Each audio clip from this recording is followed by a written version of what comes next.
क्या चाहिए? तुम्हें ये लगता होगा कि बड़े बड़े ऋषि मुनियों को ध्यान साधना, ध्याता ध्यान ध्ये त्रिपुटी से परे भगवान का ध्यान करते हैं, और हम तो वो ध्यान कर नहीं सकते, कैसे करें? और जब कर नहीं सकते तो हम वहाँ पहुँच नहीं सकते, खाली गीता का खाली अध्ययन कर सकते हैं। उन्होंने कहा नहीं, पिछली बार भी बताया, एक संत, एक भक्त था, गांव का आदमी था, गीता सामने रख के और नाच रहा है, खुश होके बड़ा मगन होके नाच रहा है। तो उन्होंने, एक संत पहुंचे, उन्होंने पूछा, भैया गीता में तूने ऐसा क्या पा लिया जो तू नाच रहा है? भाई भागवत का तो समझ आता है, लेकिन गीता तो युद्ध क्षेत्र की बात है, इसमें कौन सी नाचने की बात है?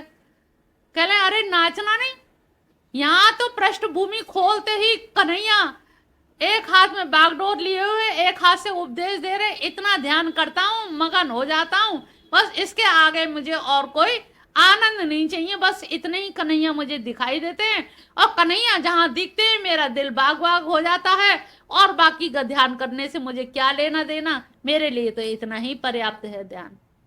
कितना सरल है ध्यान, सोचिए।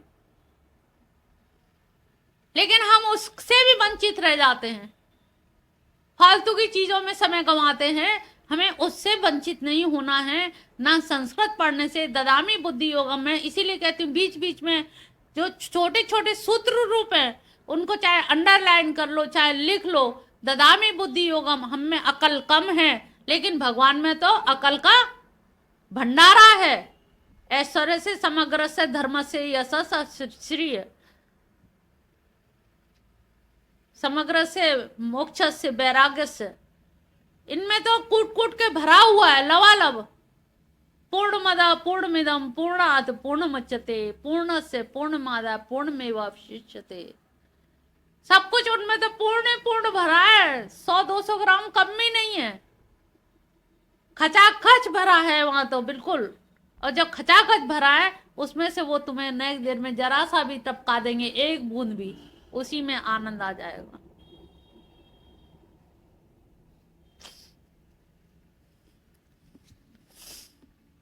ग्यारहवां श्लोक है, तेषामेवानुकंपर्थ महाज्ञानं तम नाश्याम्य आत्मभावस्तो ज्ञान दीपेन भास्वतम। तेसाम, उन पर अनुग्रह करने के लिए, तेसाम अनुग्रह अनुकंपार्थ, उन पे अनुग्रह करने के लिए ही मैं आत्मभाव से स्थित होकर उनके अंतःकरण की आत्माकार वृत्ति, जो अंतःकरण है उनके आत्माकारण, जो आत्मकार वृत्ति है, उसमें स्थित होकर के मैं अज्ञान रूप जो उनका अंधकार है, दीपक जला के उस अंधकार को नष्ट कर देता हूँ। उनके अंतःकरण में काम क्रोध लोभ मोह जो भी है, मैं जब वहां बस जाता हूँ, जब मैं वहां रह जाता हूँ, तो निश्चित जानिए कि मेरी ये सारी चीजें, अंतःकरण की जो दूषित चीजें है, अंधकार है, वो अंधकार स्वतः ही समाप्त हो जाता है। इसको ऐसे ही समझ लीजिए, 7 दिन जब भागवत होती है तो हम लोग नाचने के मूड में रहते हैं, भजन गाने के भी नहीं, लहंगा फरिया ओढ़ के गोपी भाव में और नाचने के मूड में रहते हैं। वो क्यों रहते हैं? क्योंकि वो अंतःकरण में समाविष्ट हो गए हैं, कर्ण शस्कुली से वो अंदर प्रविष्ट हो गए, हमारे हृदय में बस गए हैं। और हृदय में जब बस जाते हैं तो वहां अंधकार कहाँ रहेगा? फिर गुस्से की बात पे भी घर में भी गुस्सा नहीं आता है, अरे टाइम हो रहा है, टाइम से पहुंचना है, समय, पंडित जी आ गए होंगे, जल्दी पहुंचो। तो वो समय भी हमें फिर घर में समय नहीं लगता, और हम उन्हीं के लिए समर्पित हो जाते हैं। 12वां, अर्जुन उवाच परम ब्रह्म परम धाम पवित्र परम भवान पुरुषम शाश्वतम दिव्यम आदिदेव विभुम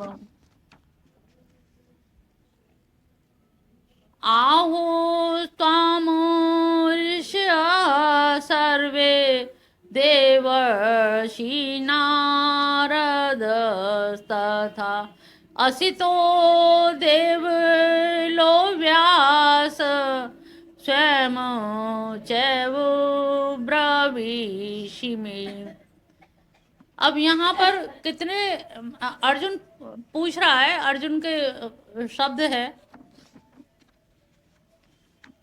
अर्जुन कह रहा है कि आप परब्रह्म परमात्मा परम पवित्र आप हैं। समस्त ऋषि देवर्षि नारद असित देवता व्यास आपको परमात्मा शाश्वत दिव्य आदिदेव अनंत विभु कहते हैं। अब यहाँ पर सुन के अर्जुन को बड़ा ताज्जुब हो रहा है। वो तो समझ रहा था यदुवंश के यदुपति मथुरापति हैं, गोपाल हैं, हमारे सखा हैं, हमारे रिश्तेदार हैं, लेकिन यहाँ तो बात कुछ और ही निकल रही है। ये तत्पद की व्याख्या करने में तो यहाँ तो कुछ से कुछ निकल रहा है।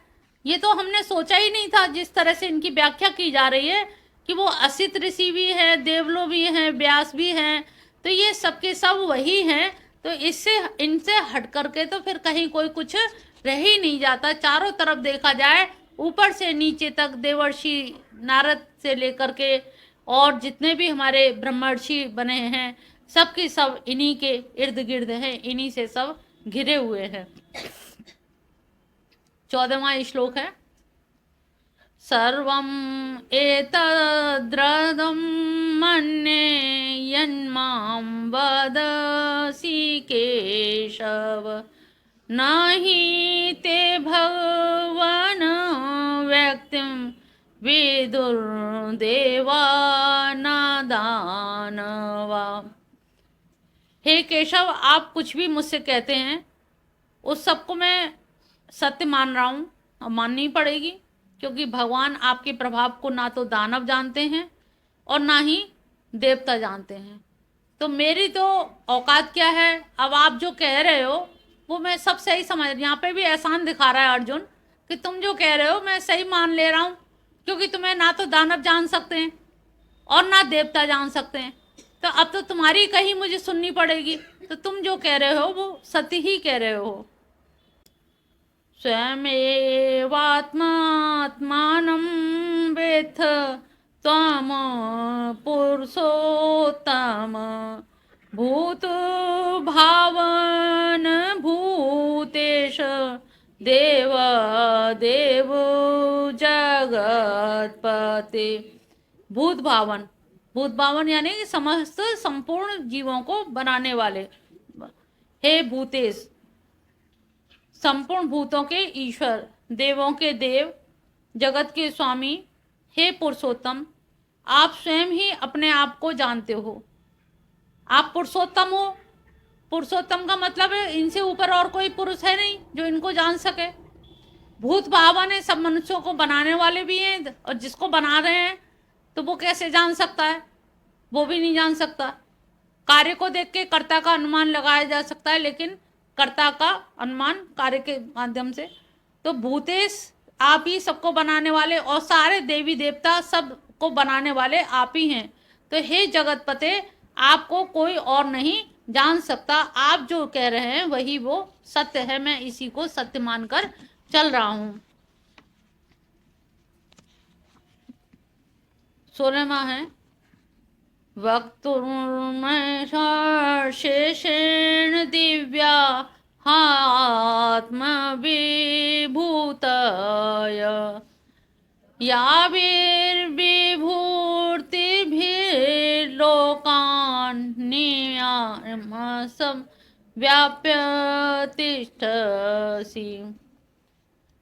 जिन विभूतियों में आप लोगों को व्याप्त करके स्थित हैं, उन समस्त अपनी दिव्य विभूतियों को संपूर्णतया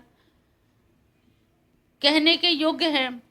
वक्तुम शेषेण, दरअसल आपने जो भी आपने कहा है और जो आप कह रहे हैं, अपनी विभूतियों के बारे में आप ही बता सकते हो।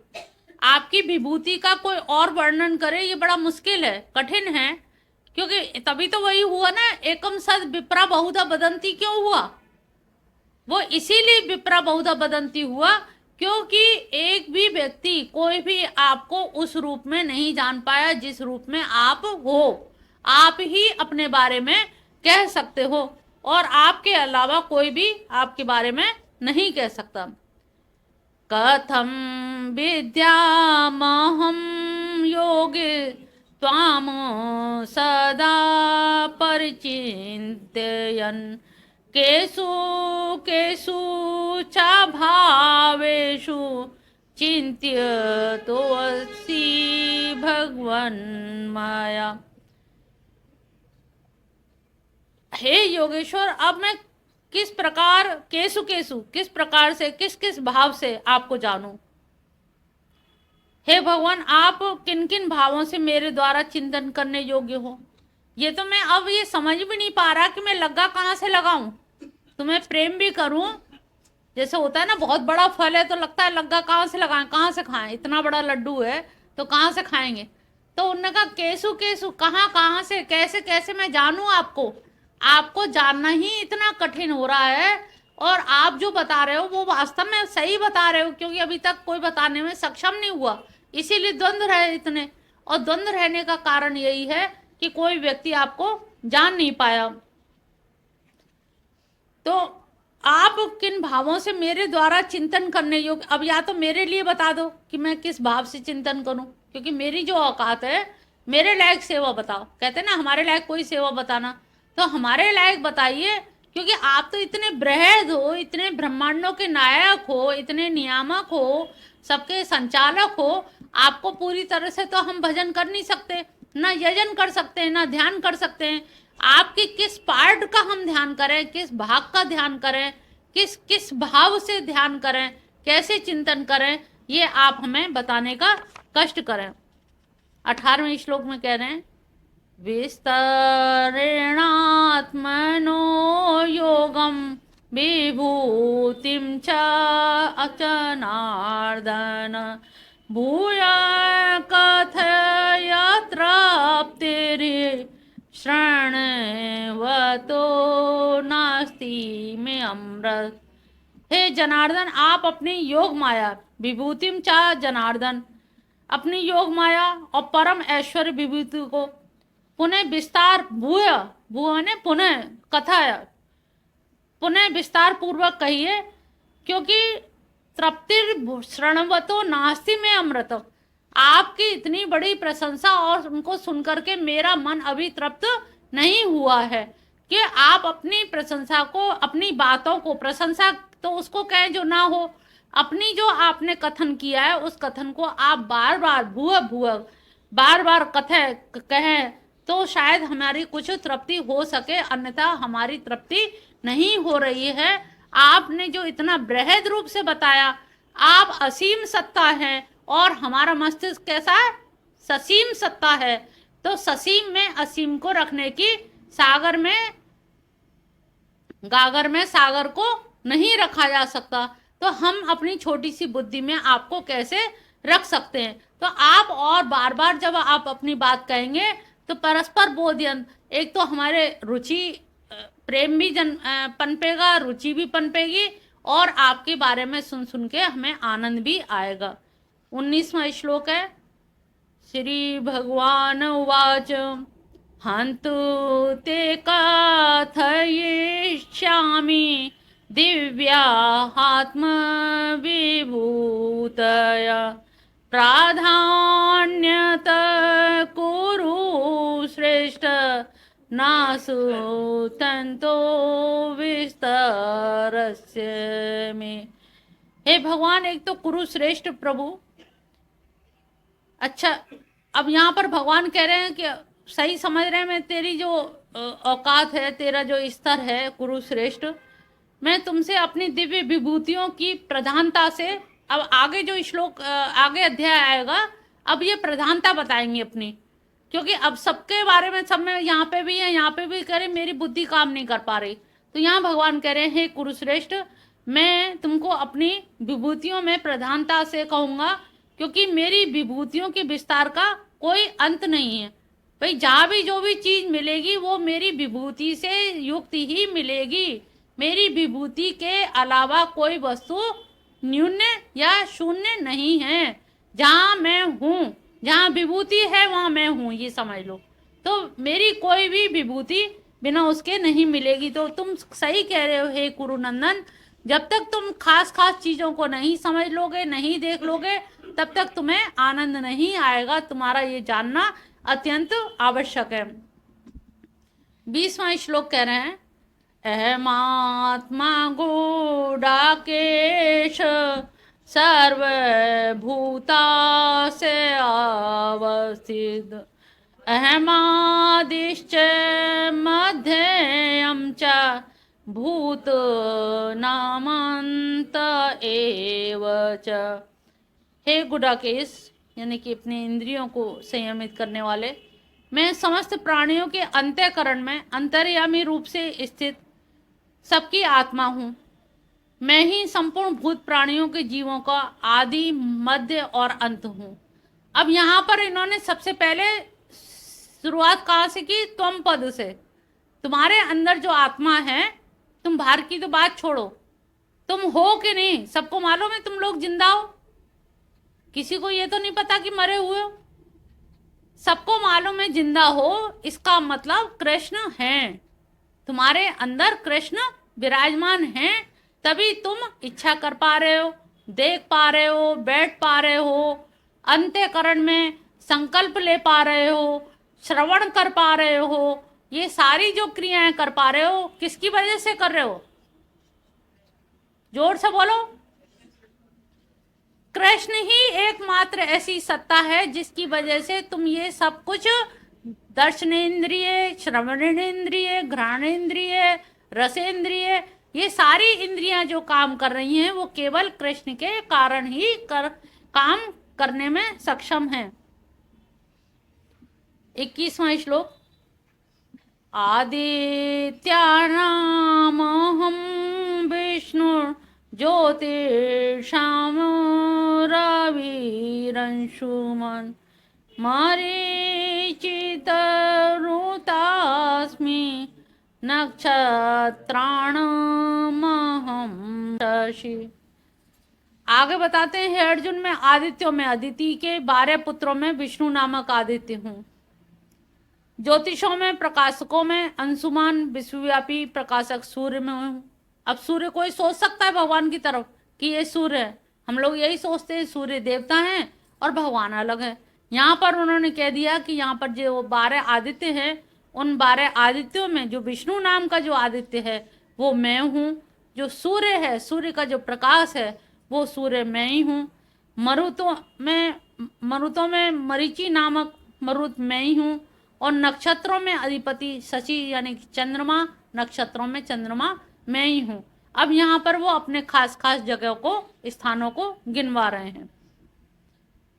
वेदानाम सामवेदोऽस्मि, देवानामस्मि वासव, इंद्रियाणां मनश्चास्मि, भूतानामस्मि चेतना।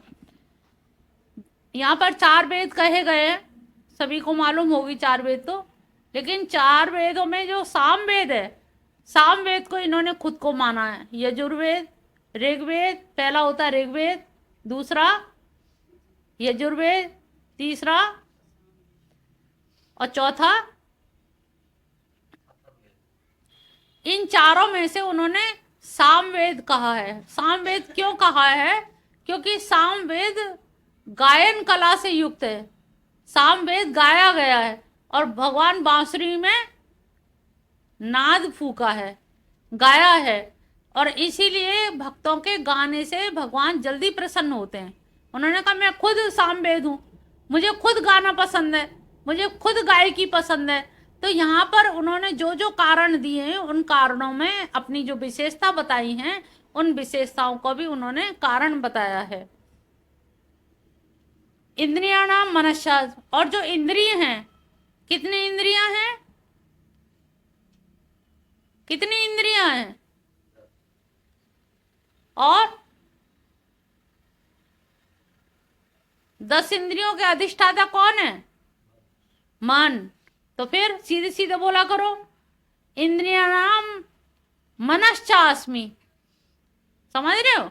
जो इंद्रियां हैं उनमें मैं मन हूं, क्योंकि मन ही संकल्प विकल्प करता है, मन ही विचार करता है। करता तो बुद्धि है, लेकिन मन अपने ढंग से मनवा लेता है बुद्धि से। तो यहाँ पर भगवान ने मन को ही माना है। मन अगर तुम्हारे कब्जे में आ गया तो तुम सब कुछ कब्जे में कर लोगे। तो यहाँ भगवान ने अपने आप को 10 इंद्रियों के साथ साथ 11वीं इंद्रिय, मन को भी एक इंद्रिय माना जाता है, ये 11वीं इंद्रिय है, और 11वीं इंद्रिय के रूप में मन को इन्होंने अपना माना है। भूतास्मि चेतना, और जो मनुष्य है उनमें चेतना जो है, जो चेतना है वो चेतना हम सबकी अगर ना रहे तो हम कोई भी कार्य नहीं कर सकते। चेतना ही है जिसे हम अंतःकरण भी कहते हैं, बहिकरण भी कहते हैं, मन भी कहते हैं, बुद्धि भी, जीवात्मा भी कहते हैं, आत्म तत्व भी कहते हैं।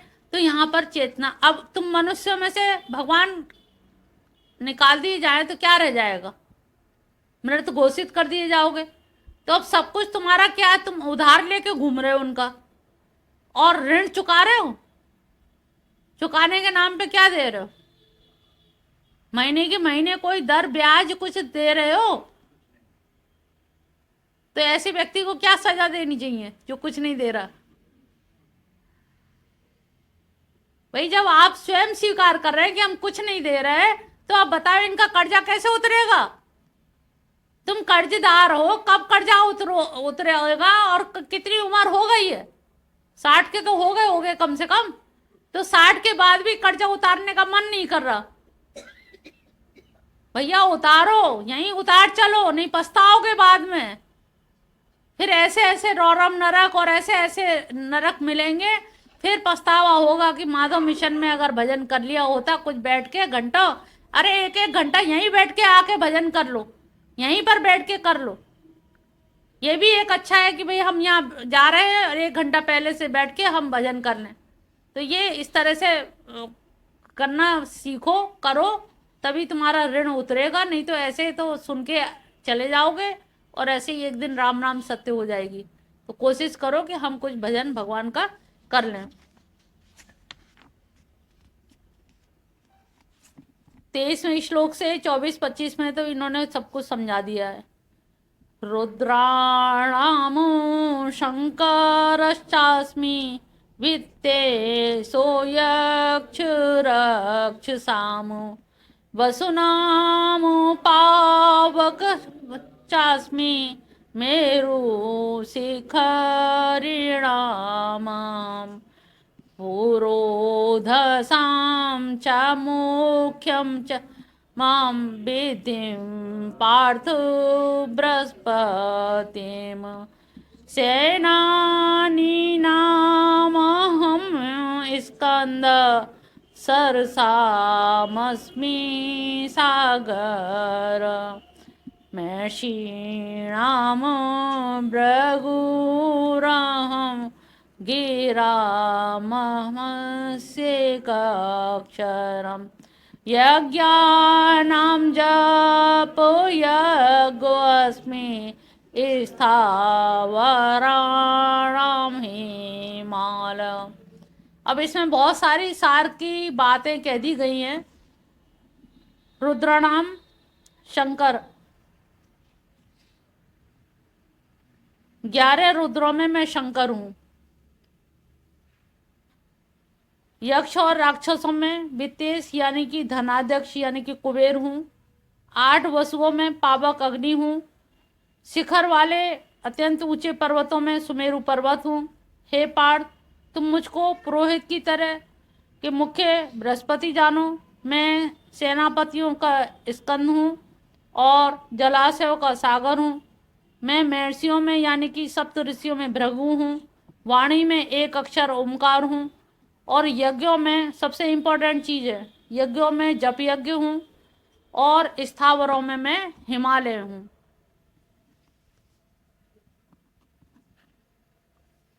ओमकार शब्द जो हम लोग प्रणव का उच्चारण करते हैं, जो लोग श्लोक नहीं बोल सकते, मंत्र नहीं ले सकते, वो केवल प्रणव का उच्चारण करें। 108 माला ऐसे हथेली सामने रख के भोर में उठ करके 3-4 बजे उठ करके खुले आसमान के नीचे बैठ के ओम, केवल ओम का उच्चारण करें।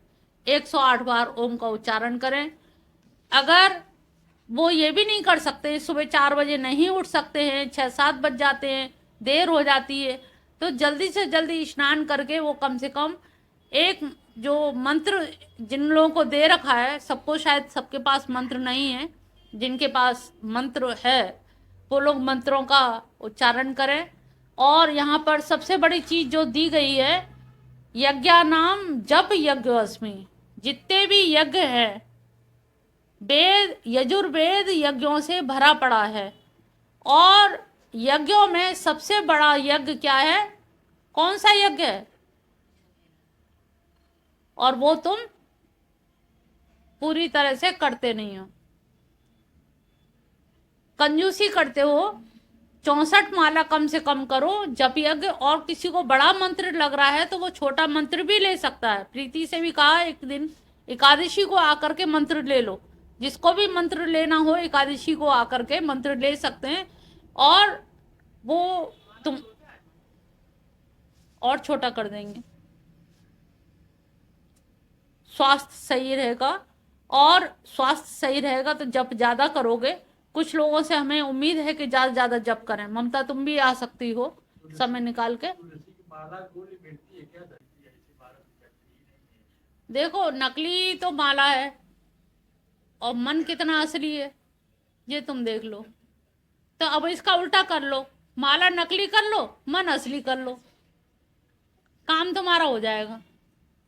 काम में दिक्कत नहीं है, काम पक्का होगा। नकली और असली के चक्कर में मत पड़ो, केवल ये देखो, अंतःकरण देखो। किसी पे भी करो, तुम उंगलियों पे गिन के करो, 15 हैं, 15 कर के आराम से कर लो, 64 हो जाते। तो इसलिए बिल्कुल इस चक्कर में दुविधा में मत पड़ो कि तुलसी की है कि चंदन की है कि लाल चंदन की है। बस मन शुद्ध रखो, भगवान हम तेरे हैं, तेरी शरण में हैं, गंवार हैं, मूर्ख है, अल्पज्ञ है, सब तेरे हैं। नाम केवल एक जोड़ना, तेरे हैं, जैसे भी हैं, बुरे हैं भले हैं, तेरे हैं।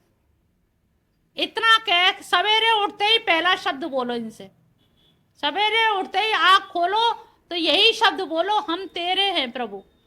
हम मूर्ख हैं, अज्ञानी हैं, जड़ीले हैं, कुटीले हैं, हमें सारे ऐब हैं, अंतःकरण ऐबों से भरा है, लेकिन ये ऐब भरा अंतःकरण तुमको समर्पित है। जब चढ़ा उनको दिया तो अब तुम्हारा क्या रह गया? तो इनके चक्कर में मत पड़ो, टाइम निकल जाएगा तुम्हारा। उतार के फेंक दो सब माला आला, खाली मंत्र जपो।